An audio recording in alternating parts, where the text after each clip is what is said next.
Hi, and welcome to Haunted AF, the podcast of real ghost stories told by real people. We are your hosts. I'm Julie Fisk. And I'm Rebecca Black. So coming up, this is the second to the last episode of the season. Oh. So we have tons of updates. We're going to hear back from Sylvia, who had the potential squatter last week. Yes. And from Nikki, whose cat's face morphed while she and her friend were looking at him. We've also got an update from Amy. She's the one who found her name written on the glass of her wood stove. Okay, you're not going to believe what happened to her. Oh, no. Yes, it's amazing. Cannot wait. Okay, but first, please remember, go check out the Haunted AF merch page. We got some super cute gear. Actually, Julie just put up, they're like Stanley lookalike cups. The travel mugs. Yes, they're so cute. They got a handle and a straw, and like, I'm going to have one. I already know. Well, good, because I ordered one for you.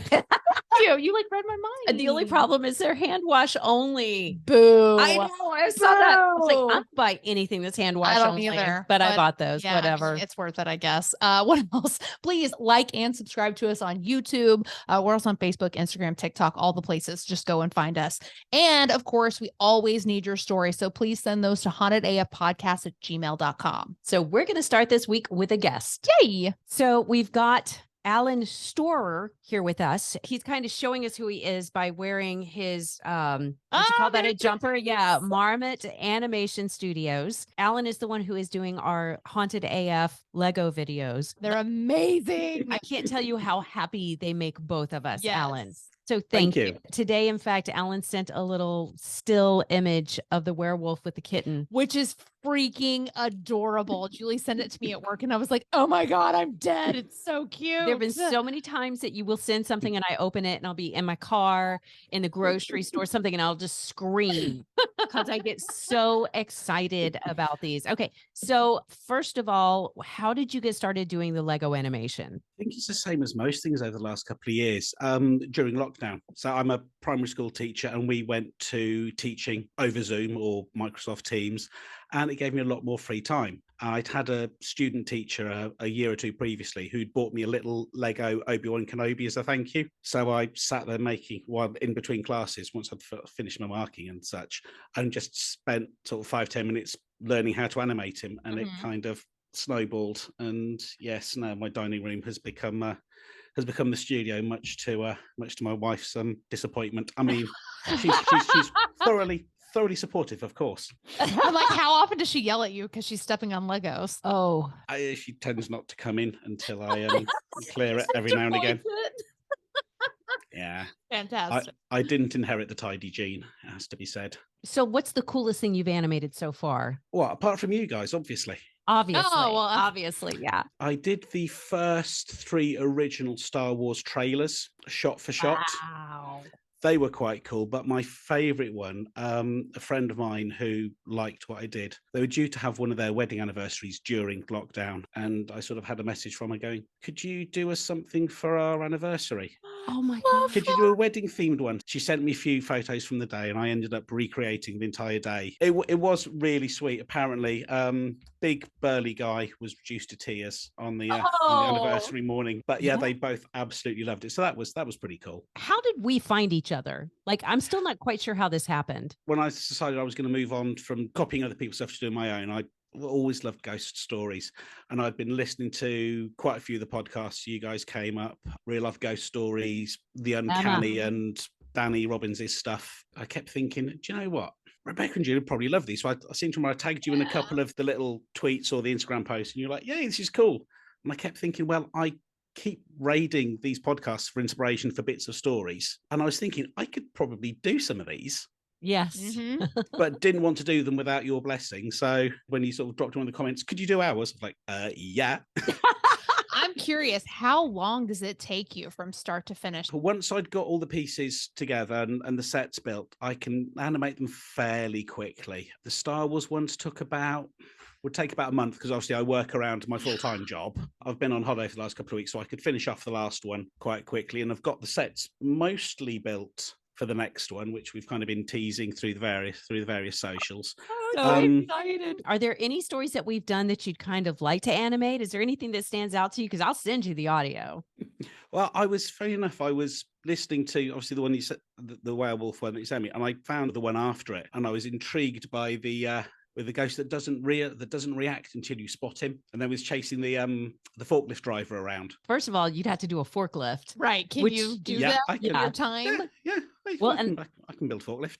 I was going to say, if there was something crazy like this one, the werewolf, like, Yeah. we'll send you the Legos. I actually Googled like Lego podcasting studio to see what it looked like, because I was thinking about sending it to you, but It doesn't look as cool as the little red couch that he made for us. got all the stuff in the background. That's the new one. Cute. And the other thing I managed to do this morning, don't know if you can see that, you now have Haunted AF t-shirts. Oh my goodness. You are extremely talented. See, that's infinitely better, because the other thing they had was like a real commercial podcast studio with like a producer in the other room, right. But and the you know, host just sitting on comfy chairs. It's like, no, that's that's not us. real podcast That's not us world. at all.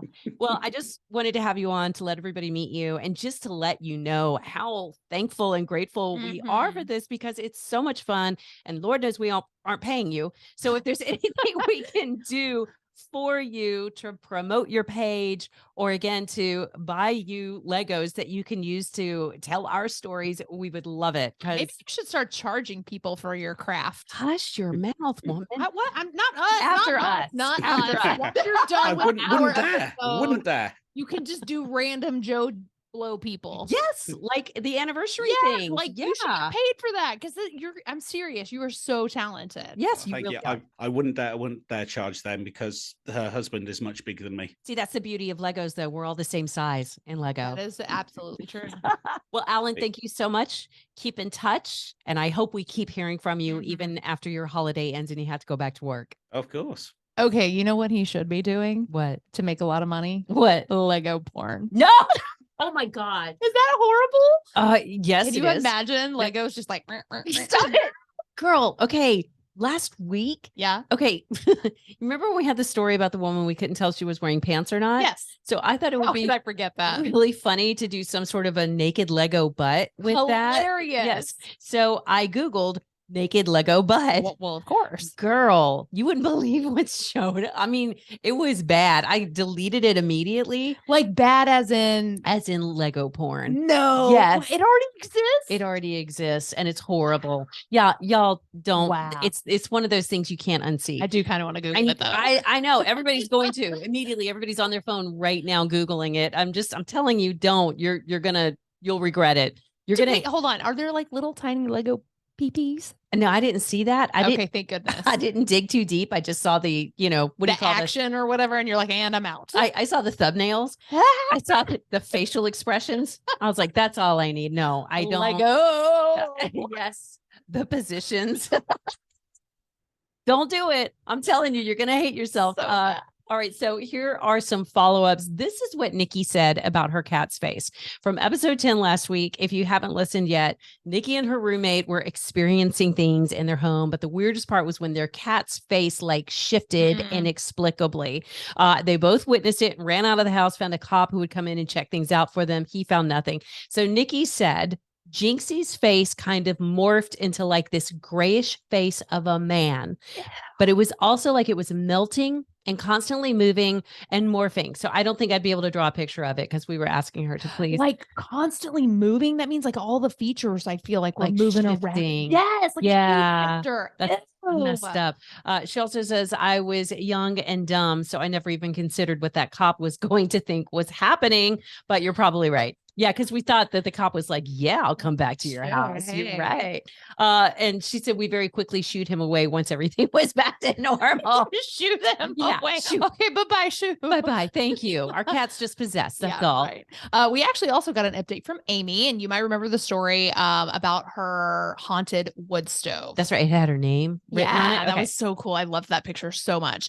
Well, recently, she says, I had a ghost balloon incident in my house. I know. What? We've had ghost balloon stories before, Oh, haven't wait. We haven't had one like this. we? But we okay. okay. All But you're right. Yeah, We I know, have. but we have, but not not like like this. this. Okay. Perfect. Love it. I was sitting in my office at my computer when I noticed movement out of the corner of my eye. I went into the living room where, I shit you not, I saw this kind of faded white balloon floating by the ceiling. It had a string hanging from it and everything. It should have given me the Pennywise vibes, but it didn't because it wasn't red. It didn't really have any color at all. It was like a faded black and white picture of a balloon, transparent and completely silent, even though it was bouncing off the ceiling. Like an actual ghost balloon. That is already, that's really weird and creepy. Yeah. It was moving like a totally non-paranormal helium balloon that was getting moved around by a fan or a breeze, but it was very clearly some kind of apparition. I couldn't believe what I was seeing, but I wasn't scared. I just watched it bob along the ceiling, trying to keep an eye on it while I went to my desk to grab my phone. I wanted to take a picture, but before I could, it drifted up the stairs. Don't go after it. I chased after it, but when I flipped on the stair lights, it had vanished. I had a little chat with the dog since she was the only one home at the time, but she didn't seem to notice or care at all that I was a little freaked out. We haven't had balloons in our house in months, and even when we did, they weren't helium balloons. Have you seen the price of helium lately? No. Is it skyrocketing? I have no idea. Oh my God. Yeah, we don't buy balloons either. So Yeah, but I'm like, no birthday parties ever anymore. This must be a wealthy ghost in my house. I love that. I haven't had any experiences in my house in a while. It was built in 1745 though, so I guess it was time for something ridiculous to happen. You ladies are awesome. Keep laughing and screaming your way to podcast fame, Amy. Oh, thank that's you, sweet. Amy. So the balloon. I want to see this one in Lego. This would be a good It Lego would be story, wouldn't so it? good. All right. So Oh. here's our update from Sylvia. Y'all just need to, if you haven't, you got to go back and listen to the last episode. Was it 11? Yeah, Episode 11. I believe so. I don't know. I'm like, was it 10 or 11? 11, because today's 12, yes? Yes. Okay. So the one before this one, because the attic door at Sylvia's house or condo, at her daughter's condo, kept going up and down, opening and closing by itself, even though no one was there. And they couldn't tell if there was a squatter or a ghost. So Sylvia says, I just got back from the condo and had a friend go up into the attic. He went way back and took a ton of pictures. Okay. He found an access point that goes to the other condos and thinks someone may have come in that way because the insulation was pushed aside. Shut Yeah. up. In other words, they can travel from one condo to another if they wanted. Oh, and the police arrested a homeless man that got into one of the condos 2 weeks ago. So it's not impossible. I had a locksmith come over and change all of the locks, and we screwed in a bar across the attic door so no one can get in. We hope this could be the end of the mystery. And here's an update. She says, I had a security guy come over yesterday. No one, I mean, no ghost or squatter is getting through this attic.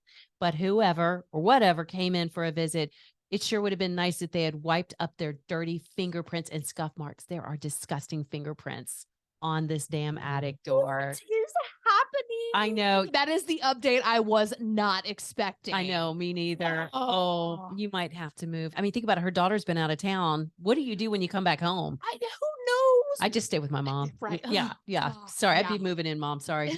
We're besties now. Yeah. All right. Our next story comes from Denny. Hi, girls. Love your podcast. My story happened many years ago when I was living in an old 1885 farmhouse. My wife and I had lived there for about a year, and nothing strange happened until I bought a haunted couch.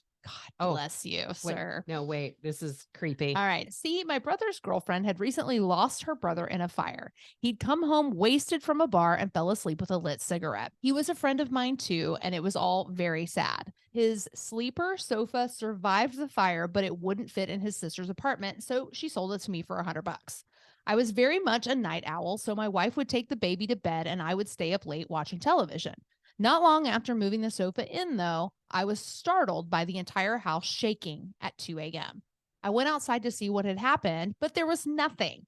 It felt like an earthquake. All the windows rattled, but it only lasted a second. I just chalked it up as weird, but the next night, again at 2 a.m., boom, the whole house shook again.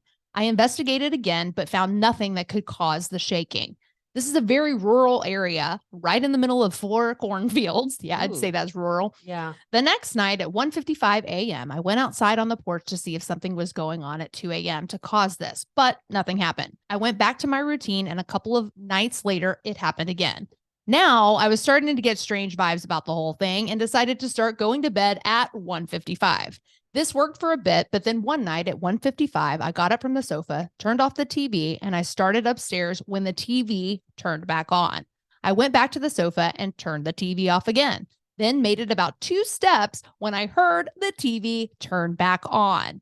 I picked up the remote, turned the TV off a 3rd time, then ran upstairs as fast as I could. Hell yeah. Yeah. I got rid of the sofa and never had a shaking house again. Not nearly as scary as many of the stories, but it sure freaked me out. Feel free to share this, or hey, better yet, call me. I would love to talk to the 2 best podcasters that ever lived. Denny. Oh my goodness. That ever lived. Denny. Well, yeah, we might have to just call you just a flirt. I love it. So this final story comes from Sarah. I just finished listening to episode 10, season 9 on Spotify and felt it was time to share my story. I rented my first apartment in Eden Prairie, Minnesota. That's Minnesota, right? I think so. Minnesota. Okay. Back in 2014, and I rented the 2nd bedroom out to my friend Brittany. When we first moved in, we didn't feel anything out of the ordinary. After a month or 2, though, I started noticing little noises in the kitchen, especially when I was home alone. They were just these little ticks, like a fork shifting in the sink or a chip bag crackle, maybe a little flick on the cabinets. I could never pinpoint what the sound was and didn't think much of it. Then my dog reacted to one of the sounds. So he was on the couch with me and growled in the direction of the kitchen. The sounds began to escalate. So I said in a teasing manner, "Go get it." He got excited and ran straight to the kitchen, barking and wagging his tail. One of the noises happened again, though, and Thor, my dog, stopped instantly and ran back to me with his tail tucked beneath him. Now, this upset me. Whatever this was intimidating my dog and trying to intimidate me. So I said, "How dare you? Leave my dog alone." I felt crazy, but everything stopped and Thor was calm again, so I went on with my day. I told my roommate about it later and asked if she ever noticed these same sounds. I was surprised when she said no, but she confessed to seeing shadows in the hallway ever since we had moved in. No sounds, but shadows. But shadows. I know. You gotta tell your other people that. She said that she didn't want to scare me, so she never brought it up. She also said she couldn't sleep with her bedroom door open because she felt like something was staring at her from the hallway. Yeah. So it was quiet for a few months. Well, I still hear the noises, but I ignored them. Then one night I had a crazy dream that I'm not really sure was a dream. In this dream, I was laying on my back in bed and I started to feel my chest rise up. So my head and arms and legs were still on the bed, but something was pulling me towards my ceiling. I was like a few inches off the mattress when I started trying to scream, but nothing came out. I couldn't move or speak. But when I said, "Dear God, help me," in my head, I instantly fell back on the bed.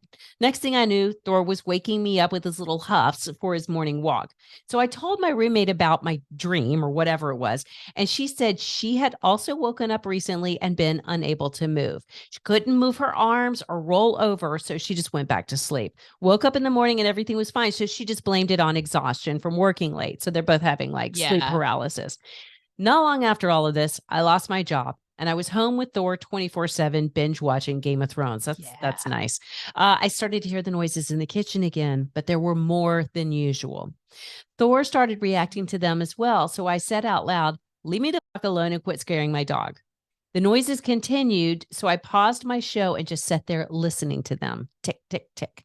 I was getting angry at this point, not scared. So I said to Thor, "Go get it." He ran into the kitchen, barking aggressively, then yelped and ran back to me.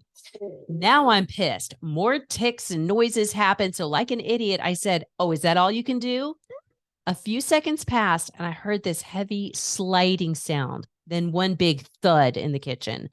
Thor ran into the corner of the living room, like as far away from the kitchen as he could get. I jumped up yelling, "Oh, hell no, get the fuck out. This is my home." Yeah, right. I went into the kitchen to figure out what the sound was and instantly felt cold. I was right in front of my knife block. So I started lifting the knives up and dropping them back into the block, trying to replicate the sound. It wasn't until I pulled the biggest knife and dropped it back in that I realized that was the thud I had heard.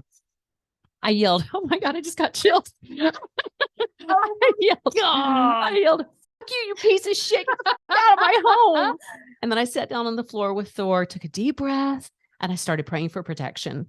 I also put the block and knives in a cabinet. No, fuck that. I'm locking those bad boys up. Yeah, we're throwing them away. Right. They're out by the dumpster at this point. After that day, we never heard or felt much of anything in that apartment, but we moved out when our lease was up anyway.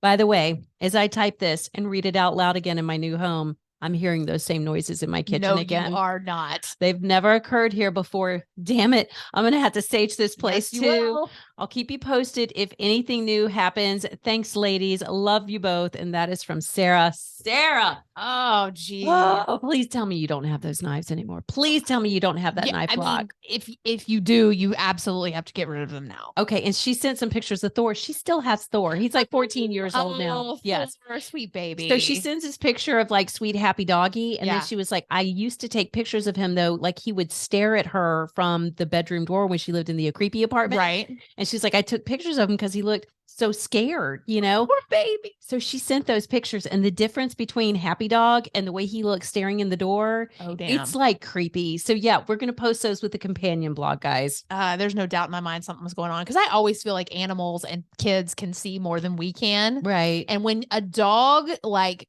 yelps and then runs off, something bad is happening. Yeah. See, if it's a cat, you know he's about to take a big poop. But with a dog, I say that. That happened with my cat the other day. He was sitting next to me in the kitchen. Just trying to grunt one out. And no, he was. See, normally he wasn't. Sorry, I got confused there. It certainly seemed like that's the direction I was going in. No, but he was sitting next to me on his little cat scratcher, and just out of nowhere, like bushy tail jumped up and hauled ass out of the kitchen. And I was like, what pinched you? What just happened? I'm sorry. I think there's something to that. Yeah, definitely. But It's definitely, a cat. It's a dog. They can't like fake it. yeah. They're not like, oh, watch this, mom. I got you. I just don't think they can. Maybe I'm wrong. I don't know. no, If you got proof on that, send it our way. Yeah, definitely. Speaking of which, please don't forget, leave us a nice review, not a hateful one. Yeah. Nice review. We have to be Nice. clear on that. 5-star nice. The end. You can also follow us on social media. We're on Facebook, Instagram, Twitter, TikTok, Oh yeah. YouTube, everywhere. Everywhere. And make sure you go and check out Melissa's video, the one about the wine glass. It's so Yes. great. We just posted that. Y'all have to see it. Love it so much. And if possible, please become a patron at patreon.com/hauntedaf. Yeah. Speaking of which, you got to say big love to everybody who has become a patron and subscribed, because we got a bunch. Kim Durkin, Christopher Woodside, James Aiello, Stacy Vernon, Teresa Boren, Lorelai Waraka, Kim Marinucci, Sierra Trujillo, Maria Solis, Alejandro Del Castillo, Yep. Lindsay Weinecke, Katie Ellison, Sandy Deal, Heather Joseph, Joe Mira, Lisa McPhillamy, and Colleen Colton. And then also big love to Jen Boyack, Barbara Thorne, Cassie Morrissey, Catherine Green, and Peggy Sue Westfall for becoming annual patrons. And y'all, this is what's going to help us keep the podcast alive. I can't emphasize that enough. This is the perfect time to join, because we're going to take May off. That'll give you a full month to catch up on all of the episodes that are over there on Patreon. And then we're going to start up again in June with new stories. That means we have 1 week left for season 9. It's time to send those stories to us. Just write them down, record them, audio or video. Just get that stuff to hauntedafpodcast@gmail.com so we can use them on the final season 9 episode of Haunted AF.